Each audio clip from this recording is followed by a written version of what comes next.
இன்று நாம் அன்னை மரியாளுடைய இந்த திருத்தலத்தில் திருப்பலி ஒப்பு கொடுத்து கொடியேற்றம் செய்து இந்த திருவிழா தயாரிப்பு நாட்களை நாம் தொடங்குகின்றோம். இந்த 9 நாட்கள் நவ நாட்களாக நமக்கு இருக்கப் போகின்றன. இந்த நாட்களிலே நாம் அன்னை மரியாளுடைய வாழ்க்கையும் அவளுடைய நம்பிக்கையும் பற்றி சிந்தித்து நம்மை தயாரித்து லூர்து அன்னையின் திருவிழாவை கொண்டாட நாம் தயார் செய்ய இன்று நாம் தொடங்குகின்றோம். இன்று இந்த திருப்பலிக்கு வரும்போது வழியிலே நான் காரில் வந்து கொண்டிருந்த போது வழியிலே சில பெண்கள் காவி உடை உடுத்து ஜெபமாலை சொல்லிக்கொண்டு நடந்து வந்து கொண்டிருப்பதை நான் பார்த்தேன். அவர்கள் இங்கே பாத யாத்திரை வருவதாக எனக்கு தென்பட்டது. அவர்களை பார்த்ததும் நான் நினைத்தேன், எவ்வளோ பக்தியாக அன்னை மரியாளுடைய பக்தியை மேற்கொண்டு ஜெபமாலை செய்து கொண்டு நடந்து அன்னை மரியாளுடைய இந்த திருத்தலத்திற்கு வந்து கொண்டிருக்கின்றார்கள். ஆனால் எனக்கு அந்த வாய்ப்பு கிடைக்கவில்லை என்று நான் என்னில் நினைத்து கொண்டிருந்தேன். நான் காரில் வாரேன், இங்கே இறங்கினதும் நிறைய பேர் கூடியிருக்கிறாங்க. ஒரு பொலிட்டீஷியனை மாதிரி என்னை வெல்கம் பண்ணுறாங்க. பிறகு என்னுடைய விருப்பம், நான் இங்கே வந்ததும் நேரே கோவிலுக்கு வந்து சிறிது நேரம் திருப்பலிக்கு முன்னால் இறைவன் முன் நின்று மக்களுக்காகவும் இந்த திருப்பலி நல்ல முறையில் நடப்பதற்காகவும் இறைவனிடம் வேண்டுவதற்கு வேண்டிய டைம் கூட எனக்கு கிடைக்காமல் இருக்கிறது.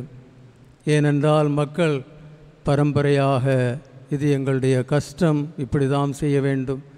எனக்கு நேரே இங்கே கோயிலுக்கு வர முடியாது. ஏனென்றால் மலர்கள் வைத்து பெண்கள் அங்கே காத்து கொண்டிருக்கின்றார்கள். மலர்கள் தூவி ஆண்டவரை இங்கே வர கொண்டு வரணும்னு. நானும் உங்களைப் போல் அந்த ஆண்டவரை கண்டு நம்பி அவருடைய அருளை பெற்று அவருக்கு உகந்த ஒரு வாழ்க்கை வாழ்ந்து என்னுடைய பணியை நிறைவேற்றுவதற்காக அன்னையிடம் வேண்டுவதற்காக நானும் வருகின்றேன். உங்களைப் போல ஏன் இந்த ஆடம்பரம் என்னை போட்டு அங்கே நிறுத்தி அந்த பூ போட்டு மாலை போட்டு அதெல்லாம் எனக்கு தேவையா? நான் ஒரு மனிதன், உங்களைப் போல உங்களோடு சேர்ந்து அந்த அன்னை மரியாளுடைய பக்தியை கொண்டாடி அந்த வரங்களை பெறுவதற்காக நானும் வந்திருக்கிறேன். அது மட்டுமல்ல, திருப்பலி முடிந்து இறைவனை தன்னுடைய உள்ளத்தில் ஏற்றுக்கொண்டு சென்று வாருங்கள் திருப்பலி நிறைவேறிட்டு அது முடிஞ்சதும் ஆண்டவரையும் மறந்துடுறோம். நம் உள்ளத்தில் வந்த ஆண்டவரை மறந்து விடுகிறோம். அதன் பிறகு இங்கே தேங்க்ஸ்கிவிங் செரமனி, பொன்னாடை போர்த்தும் செரமனி, அதெல்லாம் வைத்து அந்த ஆண்டவர் உள்ளத்தில் வந்த ஆண்டவருக்கு ஒரு தன்னுடைய வாழ்க்கையால் ஒரு பொன்னாடை போர்த்தி அவரை என்னோடு சேர்த்து நாம் போகும் இடமெல்லாம் அவரை கொண்டு சென்று எல்லா இடமும் மக்களுக்கு அதை பகிர்வதற்கு வேண்டிய அந்த நிலைமையை நாம் இழந்து விடுகிறோம். நம்முடைய சில இப்படிப்பட்ட சில என்ன சொல்ல கஸ்டம்ஸ் முதல்லேருந்து செய்து கொண்டிருக்கிறோம். அது நம்முடைய அந்த திரு வழிபாட்டுடைய இந்த திருப்பலியுடைய முக்கிய நோக்கத்தை நாம் இழந்து விடுகிறோம். அன்பார்ந்த சகோதர சகோதரிகளே, திருப்பலி என்பது ஒரு அருட்சாதனம். திருப்பலி ஒரு ஃபங்க்ஷன் அல்ல. திருப்பலி ஒரு ப்ரோக்ராம் அல்ல. திருப்பலிக்கு நாம் பாவிகளாக எளியவர்களாக தன்னுடைய பாவங்களை ஏற்றுக்கொண்டு மன்னிப்பு பெறுவதற்காக நாம் அந்த திருப்பலியை வருகிறோம்.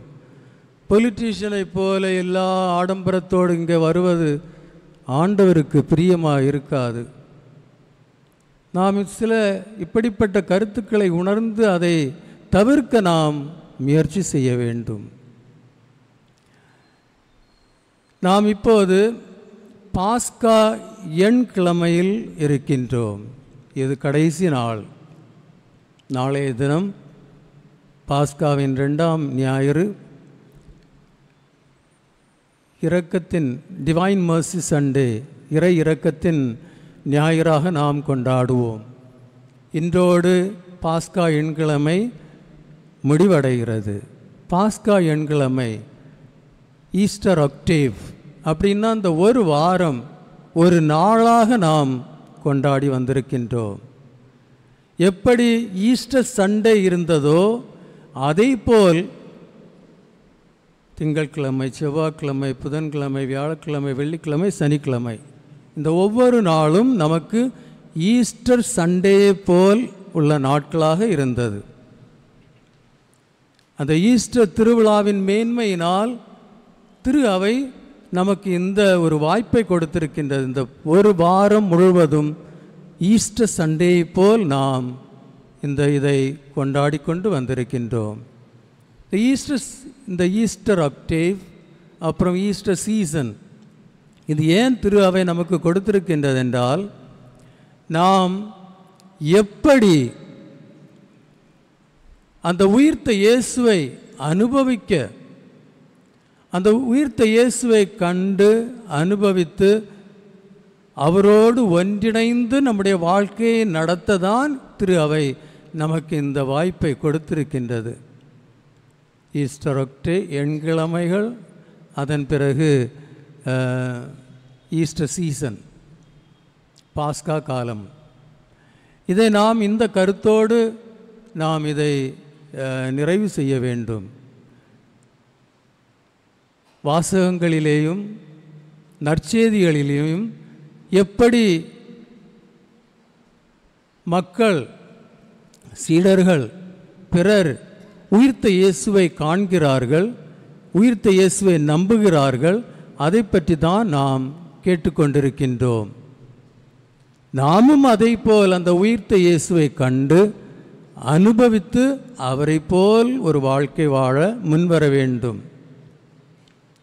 இன்றைய முதல் வாசகத்திலே நாம் என்ன வாசிக்க கேட்கின்றோம்? பேதுருவும் யோவானும் அவர்கள் அந்த மனிதனை குணமாக்கினார்கள். அதனால் அவர்களிடம் கேள்விகள் கேட்கப்படுகின்றன. கடைசியாக அவர்களுக்கு ஒரு வார்னிங் கொடுக்கப்படுகிறது. நீங்கள் எதை வேண்டுமென்றாலும் செய்யுங்கள், ஆனால் இயேசுவின் பெயரால் நீங்கள் போதிக்க உங்களை நாங்கள் கண்டிக்கின்றோம்.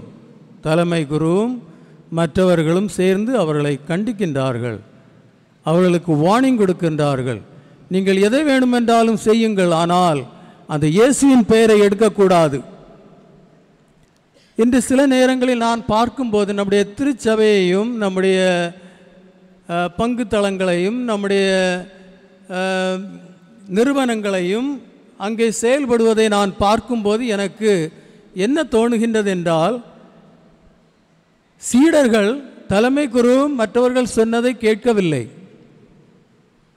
அவர்கள் இன்னும் அதிகமாக சென்று இயேசுவின் பெயரை எடுத்து அவர்கள் போதிக்கின்றார்கள். இறை தந்தை தன்னுடைய ஒரே மகனை நமக்கு மீட்பராக அனுப்பினார். நீங்கள் அவரை கொன்றீர்கள், ஆனால் அவர் உயிர்த்து விட்டார். அவர் நம்மோடு இருக்கின்றார், நாங்கள் அவருக்கு சாட்சிகள் என்று துணிச்சலோடு சொல்கின்றார்கள். அவர்கள் தலைமை குரு மற்றவர்கள் சொன்னதை அவர்கள் கேட்கவே இல்லை. அதற்கு மீறி, ஏனென்றால் அவர்கள் உயிர்த்த இயேசுவை கண்டவர்கள், உயிர்த்த இயேசுவை அனுபவித்தவர்கள். நாம் என்ன செய்கிறோம்? நிறைய காரியங்கள் செய்கிறோம், ஆனால் இயேசுவின் பெயரை எடுக்கின்றோமா? நிறுவனங்களை நடத்துகின்றோம், பள்ளிக்கூடங்களை நடத்துகின்றோம், வேறு நிறுவனங்களை நடத்துகின்றோம். அங்கே இயேசுவின் பெயரை சொல்லி நாம் செய்கின்றோமா? நாம் அந்த தலைமை குரு சொன்னதை நாம் கேட்டு அதன்படி நடக்கின்றோம். ஆனால் சீடர்கள் அப்படி செய்யவில்லை. இன்று நாம் இந்த திருத்தலத்திலே திருப்பலி ஆற்றி கொடியேற்றி இந்த 9 நாட்களை நாம் பயன்படுத்த போகின்றோம். அன்னை மரியாளுடைய திருவிழாவை கொண்டாட நம்முடைய நோக்கம் எப்படி இருக்க வேண்டும்? அன்னை மரியாளை பாருங்கள். இயேசு உயிர்த்த பிறகு நிறைய பேருக்கு காட்சியளித்தார், சீடர்களுக்கு காட்சியளித்தார். மரியா மக்தலேனாளுக்கு காட்சியளித்தார். எம்மாவுசுக்கு போகின்ற அந்த 2 சீடர்களுக்கு காட்சியளித்தார். பேதுருவும் மற்ற சீடர்களும் நாங்கள் இன்னும் மீன் பிடிக்கப் போகின்றோம், பழைய தொழிலை செய்ய போகின்றோம் என்று கடலுக்கு சென்றார்கள். அங்கே அவர் தோன்றி அவருக்கு காட்சியளித்தார். இன்னும் அவர்கள் அடைக்கப்பட்ட இந்த அறையில் அவர் 3-4 தடவை அவர்களுக்கு காட்சியளித்தார். அவரிடம் கேட்டார், உங்களிடம் ஏதாவது உண்பதற்கு ஏதாவது இருக்கின்றதா? அவர்கள் ஒரு பொரித்த மீனை கொடுத்ததும் அதை உண்டு அவர்களுக்கு அவர் வெளிப்படுத்துகிறார், நான் உயிர்த்து விட்டேன் என்று. ஆனால் நற்செய்தியில் எங்கேயாவது உயிர்த்த இயேசு அன்னை மரியாளுக்கு தோன்றினார் என்று எழுதப்படவில்லை. பாவம் அன்னை மரியா, வாழ்நாள் பூரா அவருக்காக வாழ்ந்தாள். இதோ உன்னுடைய அடிமை, உமது வார்த்தைப்படி எனக்கு ஆகக்கடவது என்று சொல்லி தன் வாழ்க்கையை தொடங்குகின்றாள். அவள் இதோ உன் அடிமை, உமது வார்த்தைப்படி இறை வார்த்தைப்படி எனக்கு ஆகக்கடவது, என்னுடைய வாழ்க்கை இறை வார்த்தைப்படி நடக்கட்டும் என்று சொன்ன நாள் முதல் அவளுடைய வாழ்க்கை துன்பங்களால் நிறைந்துள்ள வாழ்க்கையாக மாறுகிறது. அவள் வியாகுல மாதாவாக மாறுகின்றாள். கடைசி வரை தன்னுடைய ஒரே மகன் சிலுவையிலே இறக்கின்றார். அவள் சிலுவை அடியில் நின்று கொண்டு அந்த துக்கமான நேரத்தில் அவருடைய இதயம் ஒரு வாளால் ஊடுருவுகிறது. சிமியோன் சொன்ன வாக்குறுதி நிறைவேறுகிறது. அந்த தருணத்திலும் மகிழ்ச்சியோடு நின்று இறைவனுக்கு நன்றி செலுத்துகின்றாள். என் ஆன்மா என் இறைவனை போற்றுகின்றது என்று சொல்கின்றாள். ஆனால் அந்த அன்னைக்கு, தனக்காக தன்னை முழுமையுமாக கையளித்த அந்த அன்னைக்கு இயேசு ஒருபோதும் காட்சி அளித்ததாக நற்செய்திகளிலோ எங்கேயாவது எழுதப்படவில்லை. ஏன் அப்படி ஆண்டவர் செய்யவில்லை? ஏனென்றால் அன்னை மரியாளுக்கு இது தேவையில்லை. சீடர்கள் மற்றவர்கள் உயிர்த்த இயேசுவிடம் நம்ப சிரமப்படுகின்றார்கள், கஷ்டப்படுகின்றார்கள். எவ்வளவோ சொன்ன பிறகும் சீடர்கள் நம்பாமல் இருக்கின்றார்கள். தாமஸ் என்ன சொல்கின்றார்? நான் நம்பவே மாட்டேன், என்னுடைய விரல்களை அவருடைய காயங்களில் அவருடைய விழாவில் நான் இட்டால் ஒழிய நான் நம்ப மாட்டேன் என்று சொல்கிறார். அவ்வளவு உயிர்த்த இயேசுவிடம் நம்புவது அவர்களுக்கு எளிதானது அல்ல. ஆனால் அதனால் தான் இயேசு அவர்களுக்கு தோன்றுகிறார், காட்சியளிக்கின்றார். 40 நாட்கள் அங்கிருந்து அவர்களுக்கு அவருடைய நம்பிக்கையை அவர் உறுதிப்படுத்துகிறார். ஆனால் அன்னை மரியாளுக்கு அது தேவையில்லை. சிலுவையின் அடியில் அன்னை மரியாள் நின்று கொண்டிருந்த போது அவளுக்கு தெரியும், என் மகன் உயிர்த்து விட்டார். சிலுவையில் இறக்கும் போதே அவளுடைய மகன் உயிர்த்து விட்டார். என் ஆன்மாவை நான் உம்மிடம் கையளிக்கின்றேன் என்று சொன்னதும் இயேசு தன் தந்தையோடு ஒன்றாய் மாறிவிட்டார். அவர் நமக்கு 40 நாள் இங்கிருந்து காட்சியளித்தது நம்முடைய நம்பிக்கையை உறுதிப்படுத்த. ஆனால் இயேசுவின் உயிர்ப்பு சிலுவையிலேயே அந்த உயிர்ப்பு உறுதியாகிவிட்டது. அன்னை மரியாளுக்கு அது நன்றாக தெரியும். அதனால் தான் அன்னை மரியாளுக்கு இயேசு காட்சியளிக்க தேவையில்லை. அன்னை மரியாள் மற்ற சீடர்களைப் போல் சந்தேகத்திலும் பயத்திலும் ஒரியிலும் அவள் இருக்கவில்லை. மாறாக சீடர்களோடு இருந்து அவர்களுக்கு நம்பிக்கை அளிக்கின்றார், அவர்களை உறுதிப்படுத்துகின்றார். எனவே அன்னை மரியாளை நாம் பார்க்கும்போது அவள் உயிர்த்த இயேசுவிடம் முற்றிலும் நம்பிக்கை கொண்டவளாக இருக்கின்றாள். அன்பார்ந்த சகோதரர்களே, அதுதான் அன்னை மரியாளுடைய தனித்தன்மை. மற்ற எல்லாரையும் விட அன்னை மரியாள் நம்பிக்கை உள்ளவளாக இருக்கின்றாள். அந்த நம்பிக்கையில் ஒருபோதும் அவள் அந்த நம்பிக்கையை இழக்க முடியாதவளாக இருக்கின்றாள். எப்போது அவள் சொன்னாலோ, இதோ உன் அடிமை, உமது வார்த்தைப்படி எனக்கு ஆகக்கடவது என்று, அந்த நேரம் முதல் அன்னை மரியாளுடைய நம்பிக்கை 100%. முழு நம்பிக்கையாக இருக்கின்றாள். அதனால் தான் அந்த கொடூரமான நேரத்திலும், சிலுவையில் தன் ஒரே மகன் சாவும் நேரத்திலும் அங்கே உறுதியோடு நிற்கின்றாள். நம்பிக்கையாளராக இருக்கின்றாள், நம்பிக்கையில் வாழ்வோளாக இருக்கின்றாள். இயேசு காட்சி அளிக்கும் முன்னரே அன்னை மரியாளுக்கு நன்றாக தெரியும், என் மகன் உயிர்த்து விட்டார். அந்த நம்பிக்கையில் அன்னை மரியாள் வாழ்கின்றாள். இன்று நாம் அன்னை மரியாளுடைய பக்தர்கள் அந்த நம்பிக்கையில் வாழ்க்கை நடத்துகின்றோமா? இன்று நாம் இந்த கொடியேற்ற விழாவில் கலந்து கொண்டிருக்கின்றோம். 9 நாட்கள் நவநாட்களாக நாம் செய்ய போகின்றோம். இந்த நவநாட்களில் நாம் என்ன கேட்க போகின்றோம்? அன்னை மரியாளிடம், எனக்கு வேலை தா, எனக்கு நல்ல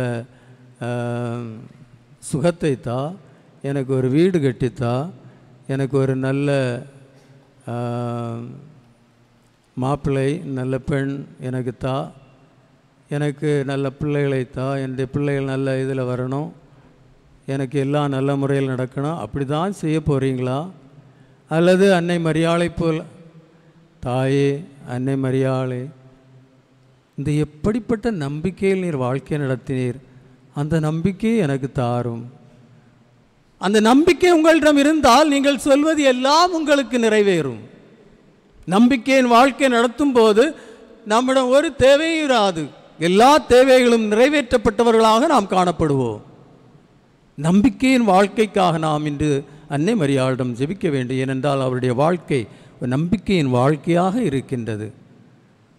அன்புமிக்க சகோதரர்களே, அன்னை மரியாளுடைய வாழ்க்கையில் எல்லாவித துன்பங்களும் இருந்தன.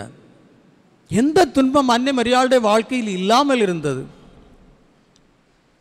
ஒருவேளை நற்செய்தியில் அதையெல்லாம் அவர்கள் எழுதாமல் இருக்கலாம். ஆனால் முக்கியமாக நாம் பார்ப்பது என்ன? அவள் எப்போது தன்னை முழுமையுமாக இறைவனின் சித்தத்தை நிறைவேற்ற கையளித்தாளோ அந்த நேரத்தில் இருந்து துன்பம் தொடங்குகின்றது. அவள் கருவுற்றிருக்கின்றாள். எப்படி யோசேப்பிடம் சொல்வது? எப்படி தன் தாய் தந்தையரிடம் சொல்வது? எப்படி தன்னுடைய சகோதரிகள், தன்னுடைய கிராமத்தில் உள்ளவர்களுக்கு எப்படி சொல்வது? அவர்கள் இதை புரிந்து கொள்ள முடியுமா? எவ்வளவோ கஷ்டமான நிலையில் அன்னை மரியாள் இருந்தாள். எப்படி இவர்களை நாம் புரிய வைக்க முடியும்? நான் கர்ப்பமாக இருக்கின்றேன், ஆனால் திருமணமாகவில்லை, யோசிப்போடு ஒரு தொடர்பு இல்லை. இது தூய ஆவியாரின் சக்தியால் அதை அவள் நம்புகிறாள். ஆனால் பிறருக்கு அதை எப்படி எடுத்துரைப்பது? அவர்கள் இதை நம்புவார்களா? அப்படிப்பட்ட ஒரு தருணத்தில் அன்னை மரியாள் வாழ்க்கை நடத்தினாள். அது மட்டுமல்ல, பிரசவ நேரத்தில் அன்னை மரியாள் எப்படிப்பட்ட துன்பத்தில் அவள் ஆழ்கின்றாள். இப்போது நம்முடைய வாழ்க்கையில் அப்படிப்பட்ட துன்பங்கள் இருக்கின்றன. நம்முடைய நாட்டின் சூழ்நிலை இப்போது என்ன? எலெக்ஷன் நடக்கப் போகின்றது. எல்லா இடமும் நல்ல ரொம்ப விளம்பரங்கள், அதை செய்வேன் இதை செய்வேன், உங்களுக்கு அக்கௌண்ட்டில் 1 lakh ரூபி எப்போமா வந்துகிட்டே இருக்கும், உங்களுக்கு அது கிடைக்கும், உங்களுக்கு இது கிடைக்கும், நீங்கள் பழையதை போல புதுசாக மாறுவீர்கள், மோதி ஒரு புறம் இன்னொருவர்கள் அதபுறம் எல்லாம் சொல்லிக்கொண்டே இருக்கின்றார்கள். அவர்கள் சொல்வதை பார்க்கும்போது எலெக்ஷனுக்கு பிறகு நாம் மோட்சத்தில் இருக்க போகின்றோம். ஆனால் நம்முடைய அனுபவம் இருக்கின்றது, எலெக்ஷனுக்கு பிறகு இதற்கு மாறாக அவர்கள் நடப்பார்கள், நம்மை அடிமைப்படுத்துவார்கள். நம்மிடமிருந்து நம்முடைய வாக்குறுதியை எடுத்துக்கொண்டு நம்மை அடிமைப்படுத்துவார்கள். அதான் இந்த உலகத்தில். அந்த நிலை அன்னை மரியாளிடம் இருந்தது. பிரசவ நேரம் அங்கே CAA சட்டம் கொண்டு வரப்படுகிறது, சிட்டிசன்ஷிப் அமெண்ட்மெண்ட் ஆக்ட், குடியுரிமை சட்டம். மோடி கவர்மெண்ட் இஸ் பிரிங்கிங் குடியுரிமை சட்டம். அந்த சட்டம் அன்னை மரியாளுடைய வாழ்க்கை நேரம், பிரசவ நேரத்தில் அந்த சட்டம் அகஸ்து சீசரால் போடப்படுகின்றது, குடியுரிமை சட்டம். அதனால் தான் அந்த பிரசவ நேரத்திலும் சூசேப்பர் அன்னை மரியாளை கூட்டிக் கொண்டு பெத்லேமுக்கு போக வேண்டிய நிலை ஆகிறது. தன்னுடைய பெயர்களை பதிவு செய்யாவிட்டால் அவர்களுக்கு குடியுரிமை இல்லை. அந்த நாட்டில் அவர்கள் ஒரு அடிமையாக வாழ வேண்டும், ஒரு உரிமையும் இல்லாதவர்களாக வாழ வேண்டும். அந்த நிலை இன்று நமக்கு குடியுரிமை சட்டத்தை கொண்டு வந்து அந்த ஒரே மதத்தில் உள்ளவர்களுக்கு தான் இந்த நாட்டில் குடியுரிமை உண்டு என்பதை நிரூபிப்பதற்காக அவர்கள் கொண்டு வருகின்றார்கள். அந்த பாவப்பட்ட குடும்பம் அந்த பிரசவ அந்த நேரத்தில் அவர்கள் அங்கே சென்று அந்த சட்டத்தை நிறைவேற்றுகிறார்கள். நாம் இதையெல்லாம் பார்க்க வேண்டும். நாம் இன்று அந்த நிலையில் இருக்கின்றோம். அன்னை மரியாள் அந்த நேரத்திலும் அந்த சட்டத்தை நிறைவேற்ற முடிந்தது எப்படி? ஏனென்றால் அவள் ஒரு நம்பிக்கை உள்ள வாழ்க்கையாக வாழ்கின்றாள். நம்பிக்கையின் வாழ்க்கை. அகஸ்து சீசர் என்ன சொன்னாலும் சரி, பிலாத்துஸ் என்ன சொன்னாலும் சரி, எனக்கு என்ன ஆண்டவர் இருக்கின்றார், எல்லாம் வல்லவர், அவர் என் பக்கம் இருக்கின்றார். அந்த நம்பிக்கை தான் அன்னை மரியாளுக்கு அந்த வாழ்க்கையை வாழ உதவுகின்றது.